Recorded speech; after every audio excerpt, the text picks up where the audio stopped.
Hi, my name is Baba Femi Olayinka. Yeah, I'm here today because of the interview. And thank you so much for giving me the opportunity.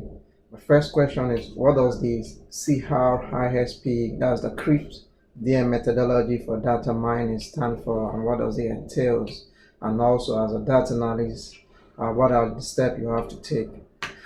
Yeah, what it means is cross industry standard process for data mining. And what does that entails is the CRIPS DM is just basically telling us the standard procedure you need to take from the beginning of your business understanding to data collection, cleaning your data, understanding your data till you are able to analyze, evaluate, create a model. So basically there are 6 phases.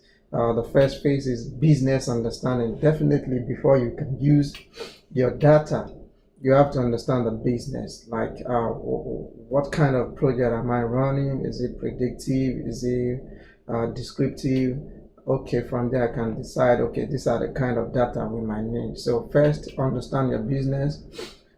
Second thing, you understand the data understanding. If I understand the business, the project, I can understand the data I should go for. In this phase, we collect the data, we source for the data, we may quality, the relevance as regarding the projects. That's what we do. And in the next phase, we do data preparation. This is what you do when you clean data. You transform the data, you integrate data, you make it look good, like ensure the data is in the right format, right way it should be, structured the way it should be. If there's any reason for joining, you could join. If there's any reason for taking out any variables you don't need, you could do it in this time. Now at the same time, the next phase will be modeling. In this phase, various modeling techniques are applied to the data to develop a predictive or descriptive model. So majorly what you are trying to do is having the historical data at hand right now, having cleaned them, profile them, make sure they are in quality form. Then you are trying to build a model, a representative, a prototype of what you are trying to have so that you can analyze that one with just model. The next phase will be evaluation. In this phase, the results of the modeling phase are evaluated against the objective of the business. So now you are evaluating your prototype. It's like you have a big dream of big data or something, or you want to achieve a particular risk or something assessment, but you do a kind of sample. You run a kind of sample, you give all your validators, expert matters to work on this kind of data that you have cleaned, that you have modeled, and you want to see the effectiveness as it relates to the business objective. So you are evaluating your prototype. And the last phase is deployment. This is where you practically deploy. It's the final phase. You deploy your model. Whatever model you've come up with, it could be a financial model that could handle risk of being involved in money laundering, whatever model. So these are the final stage that you are evaluated and is working as it regards the business question. So the second question was, what does time series analysis involve? So basically, time series involves looking at the trend. It's kind of a statistical method for analyzing and modeling data that is collected over time. That means you are analyzing pattern and trend of an historical data. You want to see the pattern of how has been the price oil change for the 5 years, previous 5 years, previous 10 years. It's kind of analyzing the pattern. There is a pattern already which you are analyzing. There is a trend which you are analyzing. Basically, what you do in data in time series is just collect the data, because you can't analyze the data you don't have. Definitely you collect it. You can analyze the data also that you've not cleaned, you've not prepared, you've not validated. You do that also, then you exploit the data. You run some descriptive statistics to even give you a meaningful result that can allow you further analyze the data. You exploit, then you model the data to what you want to do. You model and you also evaluate. You also deploy your data. So time series is a very powerful tool for understanding and predicting trends and pattern in the data over the period of time.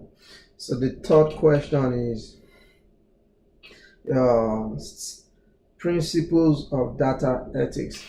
So the principle of data ethics, basically what we understand about data ethics is the ethical consideration principles surrounding or guiding how company organization collect data, make use of data. There's supposed to be a guideline rule of how you source for data, make use of the data. So that's majorly when you hear data ethics, that's what it's talking about. The steps that are involved, or the principle that are involved, is privacy matters a lot. You need to protect the data you are sourcing for. It's not, even though it's open data, your own responsibility is still to protect the privacy of the individual that are involved. You need to see some information you cannot put out there while you're analyzing, while you're getting the data. Also, you need consent. There's some data that you ensure that individuals have given the consent for their data to be collected. This basically is talking about health data or some kind of conglomerate too. But basically, if it's health, you need to have received a consent from patient, from admin, from health people that are in charge of the health data, peer personal information or medical information, things like that. You need consent for you to be able to collect such data.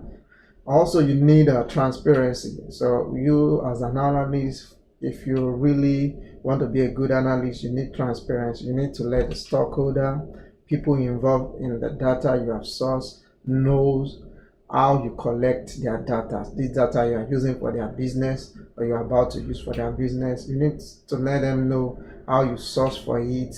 It has to be legal. So that's transparency, and ensuring that individuals have access to their own data and can control how it's being used. Also, accountability.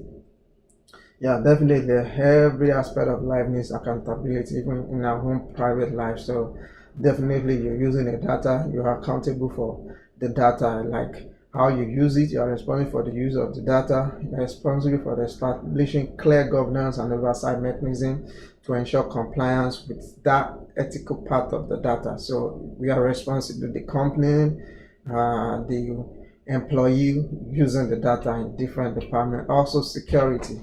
When we talk about security, we are ensuring that data is stored and processed securely.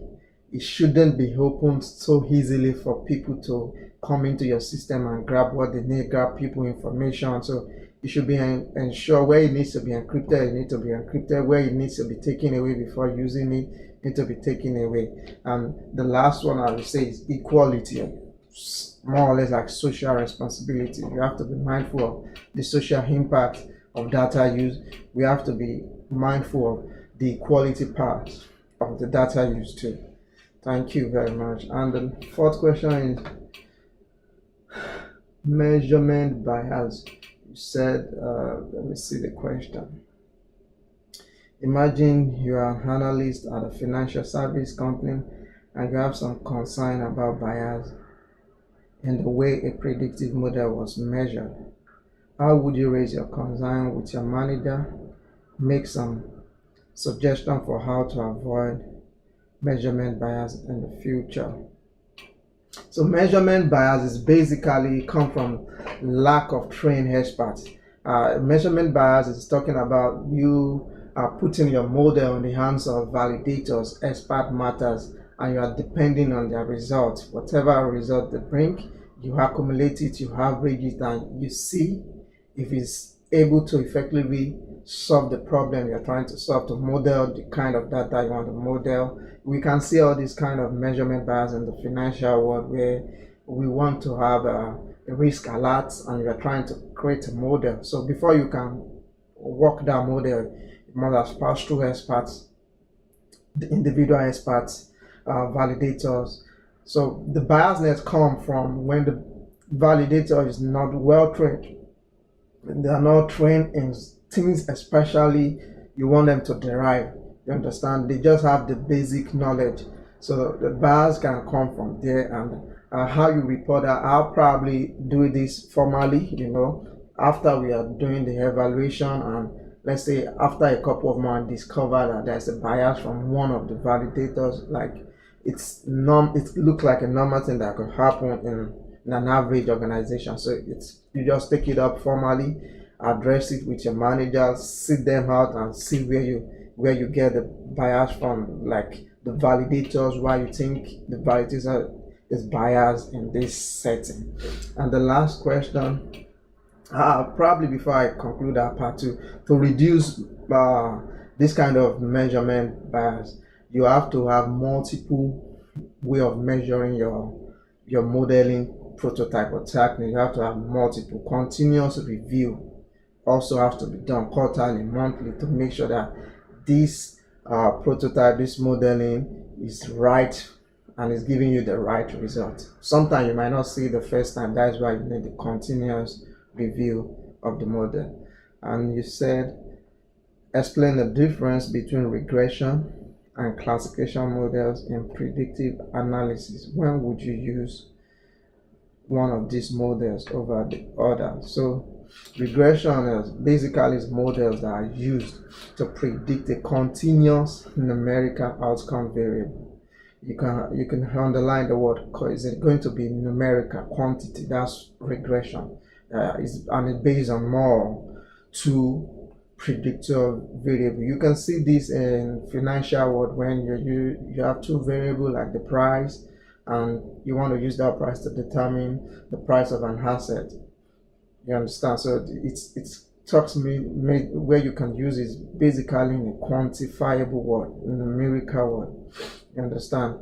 And when you talk about classification models, on the other hand, I use to predict a categorical outcome variable based on one or more predictor variable. You can see this example like Instacart. You want to base different of your Amazon, different customer, you want to categorize them based on one variable or the other, like demographic variable, income variable, things like that. So it's a good thing that they both work for predictive analysis, but they both have their strength, and which is a good thing. I know I can use regression in a financial world. I know I can use classification as a data analyst when it comes to maybe I'm just working for a business owner that is really passionate about knowing what to do about the customer, how to categorize her customer, things like that. So the key difference between regression and classification models is regression models are used to predict continuous numeric variable, while classification models are used to predict categorical outcome variable. Thank you. I believe that is the end of the question. Thank you once more. My name is Babafemi Olayinka. Bye.